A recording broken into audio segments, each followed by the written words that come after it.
Bonjour à tous les deux. Alors ici Montreuil nous accueille aujourd'hui dans son Makerspace, un espace de 1800 m² en plein cœur de Montreuil. Nicolas Barre, tout d'abord, qu'est-ce qu'un Fab Lab?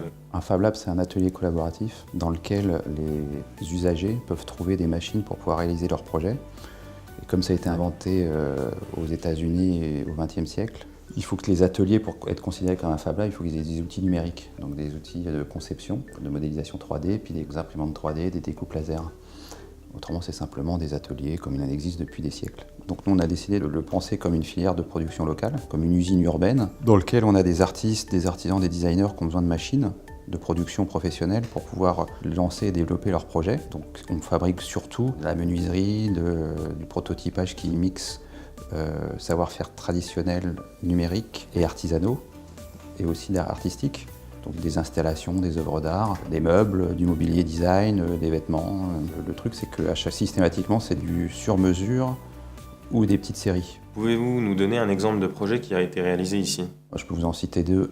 On est en train de réaménager des salles de réunion pour un gros espace de coworking où ils ont besoin de bois, de métal, tissu, cuir. Et donc nous, comme on a tous ces savoir-faire, ça leur simplifie la vie, ils ont un seul interlocuteur. Et après, on constitue une équipe de résidents qui est payée et rémunérée pour réaliser les projets. Et le deuxième, pour Bouygues, on avait réalisé il y a un an là, un prototype de paroi verticale anti-bruit avec les équipes de REP Sound Project.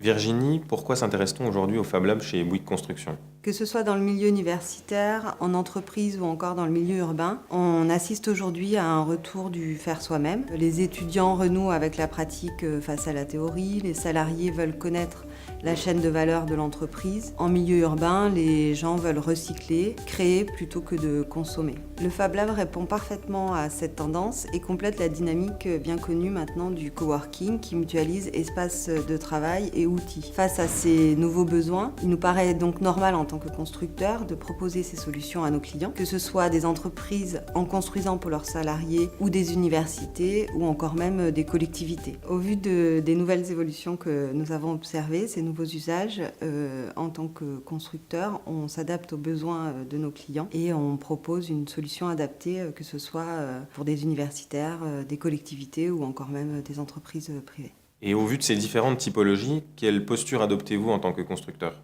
La démarche de Bouygues Construction, c'est de, dans un premier temps, analyser le terrain, d'avoir une bonne connaissance du territoire pour pouvoir établir les besoins réels et concrets. Ensuite, on recherche des partenaires du type ici Montreuil pour déterminer la typologie du Fab Lab qu'on va poser sur le territoire et pouvoir dimensionner face à ces besoins si on va être sur des petites ou des grandes superficies et quelle nature d'outils aussi on va mettre à disposition de l'écosystème qu'on va vouloir dynamiser. Merci à tous les deux.